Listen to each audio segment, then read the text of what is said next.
జోరు వార పట్టా ఉన్న వైఎస్ఆర్ కాంగ్రెస్ పార్టీ లెక్క చేయకుండా నారావారి సారా పాలనపై ఏ విధంగా ప్రజల్లో ఉన్న వ్యతిరేకతని ఈ రోజున నిరసన ద్వారా ఎక్సైజ్ అధికారులకు తెలియజెప్పాము. మీరు అందరూ కూడా చూశారు.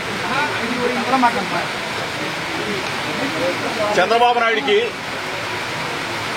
చక్కగా పరిపాలన చేయమని చెప్పేసి 164 సీట్లు కూటమి ప్రభుత్వానికి ఇస్తే సంవత్సరాన్నరగా తిరక్కముందని నకిలీ మద్యం డిస్టిలరీలు, నకిలీ మద్యం ఫ్యాక్టరీలు, నకిలీ మద్యం కుటీర పరిశ్రమగా మారిపోయి తెలుగుదేశం పార్టీ కనుసన్నల్లో నకిలీ మద్యం మొత్తం కూడా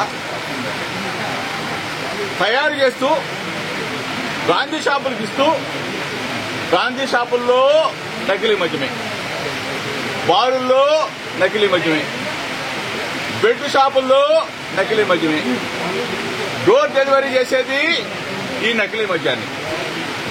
ఇంత ఘోరంగా ఇదేచ్ఛగా జరుగుతూ ఉంటే నేషనల్ హైవేల పక్కన చంద్రబాబు నాయుడు ప్రభుత్వం కళ్ళు మూసుకుని ఉందా? చంద్రబాబు నాయుడు దీనికి సమాధానం చెప్పాలా? ఈరోజు రాష్ట్రంలో ఉన్న ప్రజలందరూ కూడా చంద్రబాబు నాయుడు తిడతా ఉంటే డైవర్షన్ పాలిటిక్స్ చేయడం కోసం ఒక సిట్టు, ఏం సిట్టేశావు? దానికి ప్రాధాన్యత ఉందా? సిట్ అంటే చంద్రబాబు నాయుడు కనుసన్నల్లో నడిచేది.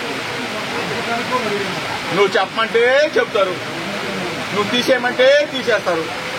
లేకపోతే వైఎస్ఆర్ కాంగ్రెస్ పార్టీ బాగా స్పీడ్గా ఉన్నాడు, ఇతని మీద దాడి చేయాలా, ఇతన్ని అక్రమ మద్యం చేసి ఇరికించాలా, ఇతన్ని అరెస్ట్ చేయాలా, జైలుకు పంపించాలా అని చెప్పేసి నువ్వు అనుకుంటే నీ కక్ష సాధింపు ధోరణి బయట పెట్టుకుంటాం.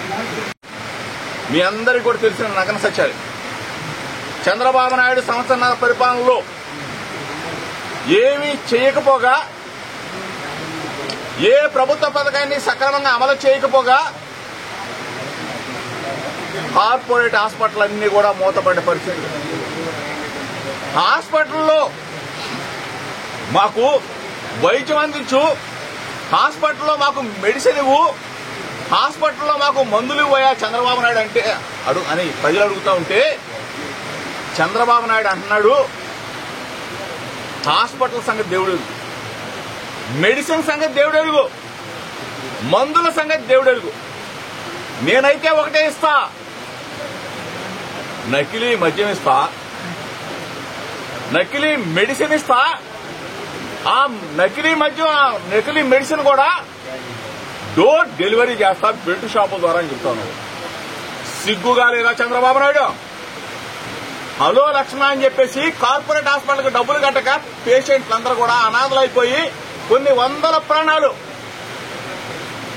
చంద్రబాబు నాయుడు ప్రభుత్వం హరిస్తా ఉంది, జీవితాలు పోతా ఉన్నాయి. కార్పొరేట్ హాస్పిటల్కి డబ్బులు కట్టలేని దిక్కుమాలిన చంద్రబాబు నాయుడు ప్రభుత్వం ఈరోజు నకిలీ మద్యం మీద సిగ్గేస్తావా? సిగ్గుగా లేదా చంద్రబాబు నాయుడుకు? దాని గురించి కాదు, ముందు సిట్టు తీసి పక్కన పెట్టి సిబిఐకి ఇవ్వయా. కార్పొరేట్ హాస్పిటల్కి బకాయిలు ఉన్న డబ్బు కట్టమని చెప్పేసి డిమాండ్ చేస్తున్నాం వైఎస్ఆర్ కాంగ్రెస్ పార్టీ తరఫున. కిడ్నీ జబ్బులు, గుండె జబ్బులు, కడుపు కోతలు, ఎంతమంది చనిపోతా ఉన్నారు చంద్రబాబు నాయుడు? దీని మీద మీరు ప్రభుత్వమేనా? మీరు కూటమి ప్రభుత్వమా? కట్టకట్టుకొని కుప్పగూలిపోవాలి తప్ప ఏమైనా ఉందా మీరు? ఈరోజు నేను ఒకటే చెప్తాను, ఇంత పెద్ద ఎత్తున రాష్ట్ర వ్యాప్తంగా వైఎస్ఆర్ కాంగ్రెస్ పార్టీ శ్రేణులన్నీ కూడా కల్తీ మద్యం మీద మిమ్మల్ని నిలదీస్తున్నాం. ప్రజల పక్షాన వైఎస్ఆర్ కాంగ్రెస్ పార్టీ జగనన్న పిలుపుతో మీకు వణుకు పుట్టించాం. ఈరోజు మీరు ఎవరినో అరెస్ట్ చేసి నువ్వు చెప్పు లేకపోతే జోగి రమేష్ పేరు చెప్పు, లేకపోతే ఇంకొకరి పేరు చెప్పు. నిజాన్ని నిర్భయంగా, కేసులకి భయపడే ప్రసక్తి లేదు.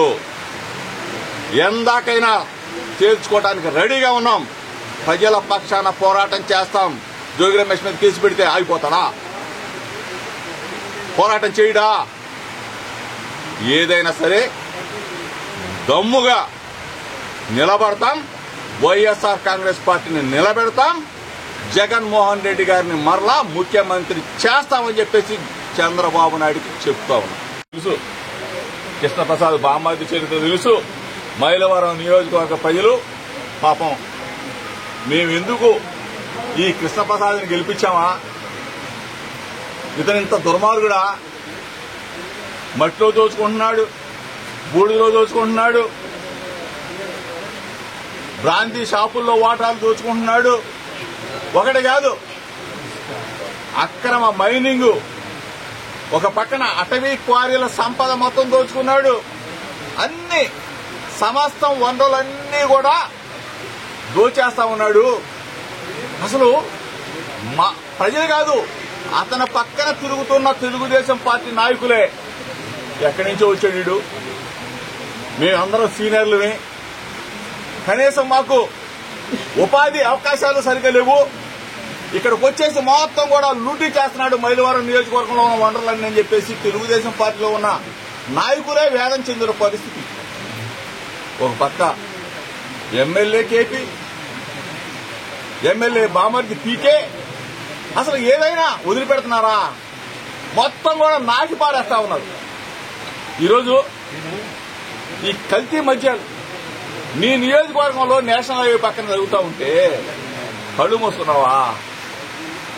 ఇవన్నీ కూడా దుర్మార్గమైన క్రీడకి శ్రీకారం చుట్టాడు.